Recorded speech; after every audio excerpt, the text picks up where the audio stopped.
the 5 Great Lakes. From here, the water goes down the Niagara River, into Lake Ontario, into the St. Lawrence River, and finally to the Atlantic Ocean.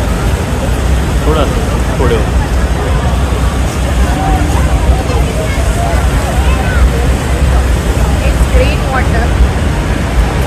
थोडं उभं राहते का इथे मध्ये मी तुमचे photo काढतो. As we approach this iconic wonder, we once again remind you that for your own safety, please keep